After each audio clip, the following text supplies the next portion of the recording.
siang dengan saya Sifa Uljana akan membacakan berita tentang masa reformasi.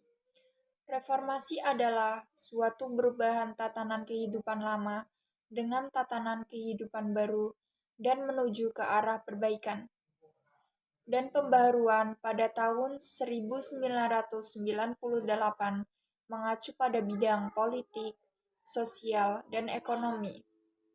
Latar belakang reformasi terletak pada ketidakadilan di bidang politik, ekonomi, dan hukum. Penyimpangan-penyimpangan Orde Baru yang menyebabkan munculnya era reformasi berubah menjadi krisis di segala bidang antara lain krisis moneter, krisis politik, krisis hukum, krisis kepercayaan, dan krisis sosial. Krisis moneter ini juga mengguncang nilai tukar mata uang dengan negara-negara Asia. Tuntutan gerakan reformasi ini dilatar belakangi oleh krisis moderna. Tuntutan gerakan reformasi ini dilatar belakangi oleh krisis multidimensi. Gerakan ini mempunyai beberapa agenda yaitu suksesi kepemimpinan nasional, amandemen UUD 1945,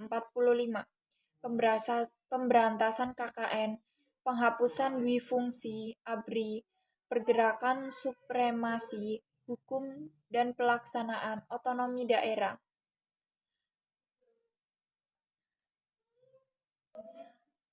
Namun agenda reformasi yang utama adalah turunnya Soeharto dari jabatan presidennya. Dalam agenda ini ada beberapa peristiwa yang penting. Puncaknya pada tahun 1998 adanya mahasiswa yang tertembak aparat keamanan dan juga terjadi penembakan aparat di Universitas Trisakti. Menganut demonstrasi Soeharto dari jabatan presidennya. Dalam agenda ini ada beberapa peristiwa penting. Puncaknya pada tahun 1998 adanya mahasiswa yang tertembak aparat keamanan dan juga terjadinya penembakan aparat di Universitas Trisakti menyulut demonstrasi sehingga Ketua MPR atau DPR Harmoko menerima Soeharto turun dari jabatannya sebagai presiden dan Soeharto mundurkan dari jabatan pada 19 Mei 1998. Pengembangan pasca reformasi 1. B.J. Habibie. Pembentukan Kabinet Reformasi Pembangunan yang terdiri dari berbagai elemen kekuatan politik dalam masyarakat seperti ABRI, partai politik, unsur daerah, golongan intelektual dari perguruan tinggi dan lembaga swadaya masyarakat. Reformasi dalam bidang politik.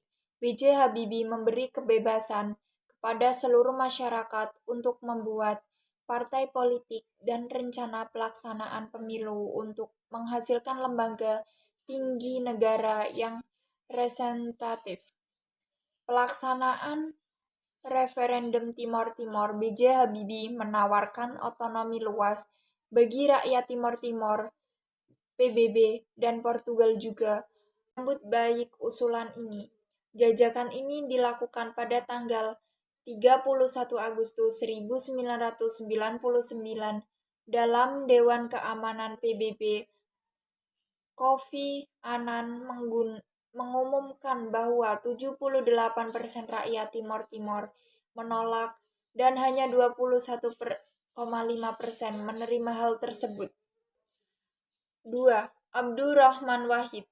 Pembentukan Kabinet Persatuan Nasional oleh Presiden Kiai Haji Abdurrahman didampingi Wali Presiden Megawati Soekarno Putri yang diumumkan pada tanggal 28 Oktober 1999 dengan melakukan pembagian pelaksanaan dengan wakil presiden, yaitu 1. Menyusun program dan agenda kerja kabinet.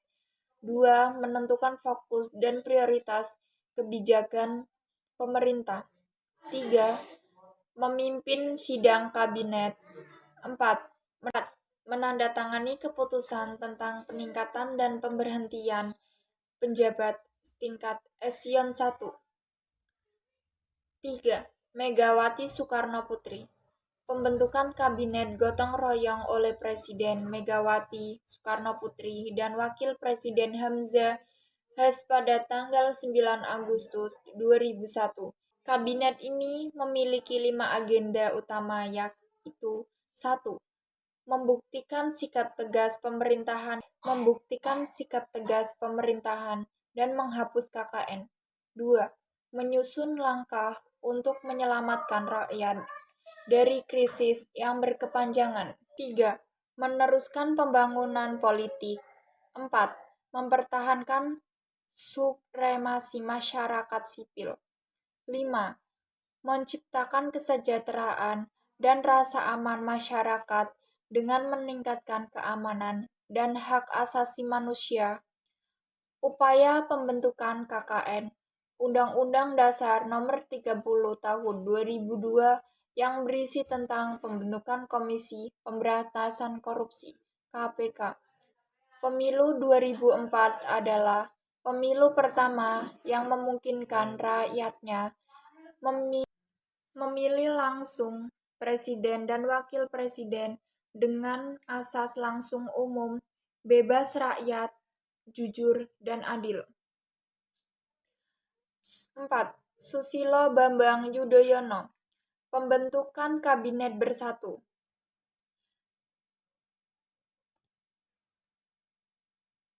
Kabinet ini dibentuk pada 21 Oktober 2004 dan berakhir pada 20 Oktober 2009. Kabinet Indonesia Bersatu 11 masih dipimpin oleh SBY dan Yusuf Kala. Kabinet ini bertugas sejak 23 Oktober 2009 dan berakhir 20 Oktober 2014. Bidang keamanan. 1. Ancaman terhadap kepentingan nasional di mana terjadi perubahan dari yang di bidang keamanan. 1. Ancaman terhadap kepentingan nasional di mana terjadi perubahan dari yang dipelajari pada saat menuntut ilmu di akademi militer. 2. Mengenai pergeseran geopolitik dan implikasinya bagi Indonesia karena akan mengganggu stabilitas dan keamanan semua negara. 3. Dengan dibubarkannya Uni Soviet dan Pakta Warsawa. 4. Konsekuensi dari terbentuknya komunitas ASEAN dan arsitektur kerjasama kawasan lainnya di mana Indonesia ikut serta. Keperluan meninjau kembali strategi pertahanan dan doktrin perang yang selama ini dianut di Indonesia. 5. Joko Widodo. Pembentukan Kabinet Kerja. Kabinet Indonesia Maju dibentuk pada 23 Oktober 2019 oleh Presiden Joko Widodo dan Wakil Presiden Ma'ruf Amin. Pada Kabinet Kerja ini, Presiden Jokowi mengambil 30 menteri serta 4 menteri koor sehingga seluruh ada 34. Dengan program Nawacita. Nawacita menargetkan pengentasan kemiskinan, akses pendidikan, dan kesehatan untuk semua, ketahanan pangan, akses energi untuk sesuai secara berkelanjutan, pembangunan, dan infrastruktur untuk efisiensi dengan kemandirian ekonomi. Hidup kesepian tanpa kekasih. Cukup sekian dan terima kasih.